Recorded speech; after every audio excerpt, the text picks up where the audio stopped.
How are you? Good, and you? Good, thank you. Welcome. My name is Miss Flores. So, before we get started, let's go ahead and try a little bit of icebreakers. So tell me, what high school did you attend? Oxnard High School. Oxnard High School? Okay. What year did you graduate? 14. Awesome. I also attended Oxnard High School.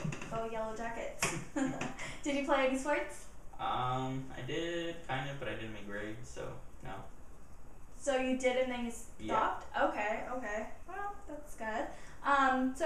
Tell me, what major are you in here at Victoria College? What are you majoring in? Criminal justice. Criminal justice. Do you want to be in the criminal justice field, I'm assuming? Yeah. Okay, what is your long-term plan? Well, I want to be CHP, but lately I've been kind of thinking about forensic psychology. Okay, yeah. I actually studied psychology for my undergrad. I really love that field. So that's nice, though. I root for psychology all the time. So is your goal to transfer? Yeah. Okay. What schools? To go probably Kalu, but probably gonna go to CED for a bit. Okay. Probably Kalu after that. CED? I'm sorry, I'm not familiar with our college. Channel Island. Oh, okay. So CSUCI. Okay. All right. So tell me a little bit about yourself. Have you seen a counselor before? Just to get classes, but other than that. So no. you've only popped in just to get classes. So when you have questions about a class. Yeah. Okay. All right. Nice. So before we get started, I do want to let you know of our confidentiality agreement. So anything that is said between us stays between us, unless you plan to hurt yourself, someone else, or if someone else is hurting you. Okay. Okay, awesome. So what brings you in today? Well, I've been stressing about my class, my 4-week summer class. That's half in person and half online. Okay. And then having to work is also kind of stressing it out, like not making it easier. Like it's more difficult to try to juggle everything. Okay. All right. So tell me a little bit more about your class. What are you finding difficult? Just trying to time manage everything. It's a Okay. difficult part. Well, the online part is what's kind of giving me a hard time. When you mean online, what do you mean by that? Like discussions and stuff like that. Like we have to do online assignments on D2L. Okay, I'm Desire to Learn. Okay. And how is your class on site? Cool, it's fine. I mean, it's kind of like straight to the point and hurry up. Let's go through what we have to go through today because we don't have enough time to waste. Okay. So you're having time management in regards to the portion of the online class? Okay. I'm trying to do all the assignments. Do all the assignments? Because all the assignments that we do in class are due in class. Like we get a class and he's like, okay, these are the assignments that are due today, so we gotta do them today. So by the time we leave, like the assignments that were assigned at the beginning are due. But the online ones are kind of like, oh, do them when you want, but they're due at this time. But they're obviously way more assignments than there are in class. Like in class, you only get like 2 assignments, and it's like a paragraph an assignment. And then the online ones are like longer. They're like 3 paragraphs, 4 paragraphs. Okay, so what I'm hearing is you're having difficulty with your class online because there's more assignments attached to it. It sounds like your time class is very limited, and you need to get that done because the class ends in 4 weeks. Okay. You mentioned that you have discussions and other assignments due online. Can you elaborate a little bit on those? As in what they're about, or? Yeah. Just mostly about readings or like films that we watch, and we kind of have to. Well, he usually gives us a prompt, like what we think, or if we're in this situation, or what does he mean with this, and that's where it gets a little difficult, because it could be a simple like video of somebody walking down the street saying hi to all the neighbors, and he asks, for example, like, oh, what does this mean? And to somebody, it's just like, oh, well, he was just walking down the street, but what he's asking for, I guess, is like, oh, well, let's say the guy's name's Jimmy, and like, oh, Jimmy was really happy, he feels comfortable with all the neighbors and says hi to everybody. He's a really friendly guy, but that's where it gets difficult because we really don't pay attention to that. Okay. So it's more of the underlining message behind it. I'm sorry, what class are you? Philosophy. Okay, that explains a lot. Okay, I remember philosophy. I found it very confusing. And I remember, what is it? Aristotle. Mm-hmm. And what's the other? Plato. There we go, Plato, the infamous Plato. Okay. So you said that you already passed halfway through class? Yeah. Okay, so what have you done in the other times to manage your time and submit your assignments? Well, the first week it was slow. Like it was just Okay. 2 assignments or 4 assignments, and second week was a bit more challenging because there was like more like reading and like more videos, but it wasn't as hard. But now the third week it's kind of more challenging because the first 2 weeks are mostly just about Plato, Aristotle, and Socrates, Okay. and now the third week it's about religion, gods, beliefs, and it's just more broad, and that's where it gets a little like more difficult to try to like prove a point, or because the other day there was a discussion and it was about is God still alive, and Oh. which is crazy because every time I was always like, oh, you don't speak religion or politics in a class, and we walk in and he's like, all right, you guys ready for the question of the day? And everybody's like, yeah, and it was just, is God still alive? He sends out a piece of paper where we had to put like our signature. Uh-huh. It was split in half and it said dead, alive, and I feel like a lot of people put alive. I mean, I personally put alive, and he started asking people like, oh, well, why do you think he's alive? And people would be like, oh, well, he lives in us, like the most, Mm-hmm. Mm-hmm. and then we watched a movie called I forgot what it was called, but it was about a student that attended a university, and his professor was a philosophy professor, and the professor was an atheist, and the student was a theist, I believe it's called. And a theist is somebody who believes. Mm-hmm. And right from the get-go, that professor asked the same question that our professor, so we're like, okay, that's where he got it from. And he was the only freshman in that class, so the professor kind of started picking on him. And we kind of skipped scenes, because we didn't have time to watch the whole movie. He started a debate. So every Friday, they had a debate, him and the teacher, and they would go at it. Like, they would, like, argue. They would bring up, like, some really good points. And, excuse me, the professor paused it in the movie, and after we saw a bunch of, like, discussions, and, he asked somebody, do you, who was created first, the universe or God? And, the student said God, and then he's like, okay, but then who created God? And then he said, oh, well, God created himself. And the professor's like, oh, well, how come I can't say that the universe created God? And then the student was like, well, no, God created everything. And he's all, yeah, but who created God? He's all that infamous question of who. And next thing we know, he, like, kind of settled everybody down because everybody was, like, going at it. Yeah. So that's where it gets, like, a little, it's hard to prove a point because, like, for example, we would try to prove a point with the professor. Like, for that instance, the student said, oh, well, God created everything. He switched it, the same thing, and said, well, the universe is, how do we know that the universe didn't create God? So that's where it gets tricky in the discussions. You could say something, and somebody will comment something and just, like, destroy everything you said. Disagree. Yeah, and then you could just keep going. Like, that's what I find difficult, that no one is really right, but nobody's really wrong either. Okay. So what you're finding difficult is there's no definite answer, like math and science. Like, oh, well, this would happen, like the Big Bang Theory, like this would happen.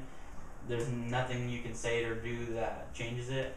Or, like, if you live in Mexico and you live here, 2 plus 2 is 4, in philosophy you say 2 plus 2 is, 4, and like, oh, well, according to who, Yeah. somebody over there thinks it's different. Like, that's where it gets. Do you find that affecting your writing? Yeah, because I don't like being wrong. Okay, so so you're scared of being wrong. You're scared of getting an incorrect answer. Mm-hmm. Yeah. That, and like I said, it's hard to, like, pick something and kind of go with it. Because sometimes when you're writing, like, the way you're going and then you read, you're like, oh, damn, like, I'm contradicting what I first started. So that's where it gets difficult. Okay. Yeah, and then trying to hurry up and finish that assignment so you get on to the next one is a difficult part. The whole time management. Like, it's not, it's difficult trying to figure out everything, but the difficult part is not having enough time. Okay, so what I'm what I'm hearing is, sounds like you're enjoying the class and you find the discussions very, very entertaining, kind of like who came the first, the chicken or the egg. So in that aspect, you are enjoying your class. Being in class, you are enjoying it. The having the discussions, you're finding a little bit more difficult just because you want to make sure you have the correct answer, but it's a very controversial answer that you could possibly give in philosophy. It's neither right or wrong, everybody has different point of views, it has a very underlying message to everything. But what I'm really hearing is that you're having difficulty with how fast-paced this class is going to get your assignments done. Yeah, I feel like the questions he asks are too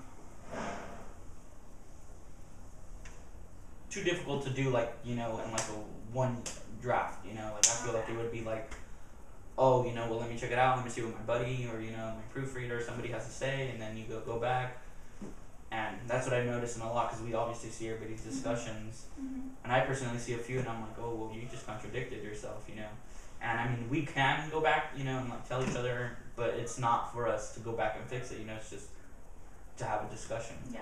So at that point, it's too late to go back and fix your writing. So if you say something that contradicted yourself, you're kind of done. Okay. So, since you already did some of these discussions in the past, and you wrote about Aristotle and Socrates and Plato, what did you do? Tell me what you did then that helped you write these discussions. How was your environment?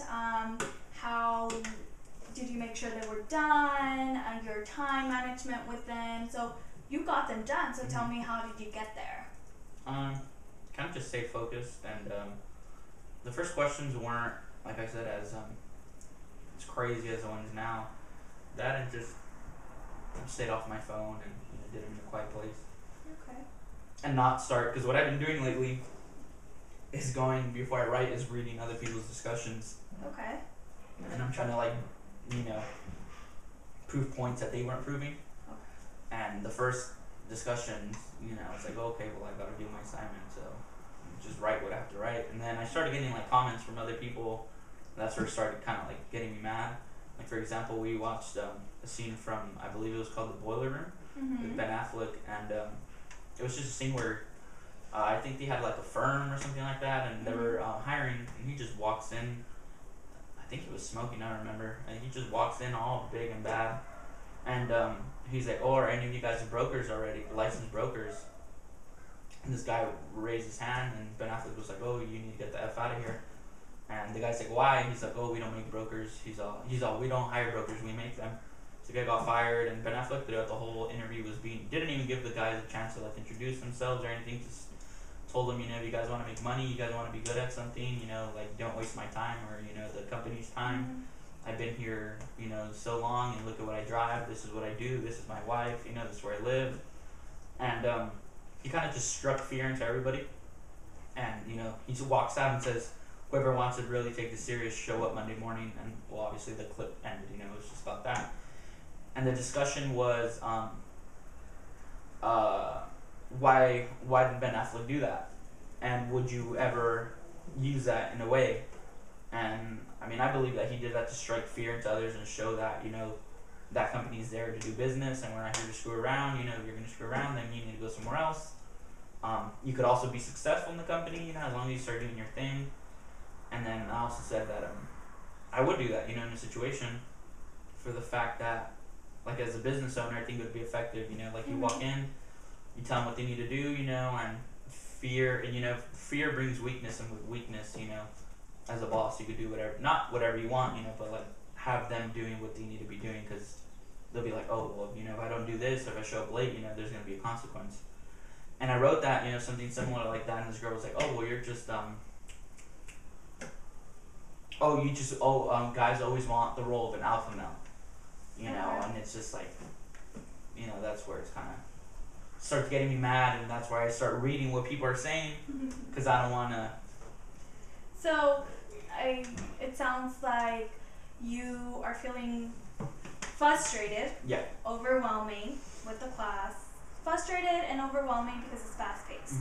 You're feeling somewhat, you feel like you're lacking in your writing and you feel like you're being judged because of your answers? Okay. So, what about if today we go ahead and focus more on the not feeling so overwhelmed and working on the fast pace? And then we could also work maybe on making sure that your writing you feel comfortable with your writing. How does that sound? Yeah, I feel like that is a thing that goes into it too. The whole, I never really thought about it. I guess I am a little like conscious about the way I write. Okay. Especially when I'm reading, I see somebody using big words, and I'm like, and I read mine, and it's like, But like my girlfriend told me, she's like, there's always going to be somebody that writes better than you, So there's not much you can do there. Okay. So what are some things that you can do to fix that, or to as in get better as a writer? Yeah. I guess read more. Read more. Okay. Read more and try to use the vocabulary words that are used in the text. Okay. That and maybe like quote more, so my writing could be more full of facts, like more factual and stuff, not just what I have to say. I could be like, oh well, this and that, and Aristotle said this and that, so it could kind of support what I'm trying to prove. Okay. So how about for this goal, we focus on your writing? It sounds like you're feeling overwhelmed. Part of your overwhelming is getting these things done, being scared that you're not writing the way you want to write. So let's go ahead and focus on your writing. What are some things that you can integrate in your next discussion? What are some ways that you could increase your vocabulary or feel more confident about your writing? Like I said, use quotes from the readings, Okay. vocabulary words, that, and I guess read the whole chapter instead of just kind of skimming through it. Okay. Which can be difficult with a 4-week class. That could be extremely difficult. What about trying to read the summary first? Read the summary of the chapter. Have you read the summary of the chapter and then go ahead and go back and then read the chapter. That way you mentally know what to look for. That's what I was thinking too, of looking up the prompt, the question, like what discussion's going to be about. I was thinking of reading that and then going and reading the chapter. Okay. Or watching the film. So how about for your next discussion, you look up 2 big words and implement them in your discussion, and then you implement 1 quote. Yeah. Does that sound doable to you, or what do you think would be appropriate? Yeah, I think that would be fine. Okay, that would be good.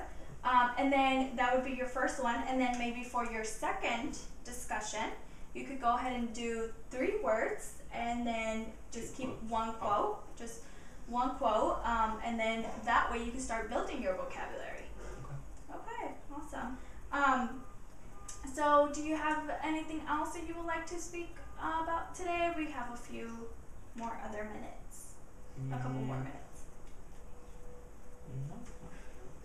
Awesome. Well, let's go ahead and give that a go, and then we'll go ahead and meet next week, and we'll go from there and see how that went and if that worked for you. Okay. Okay, sounds good.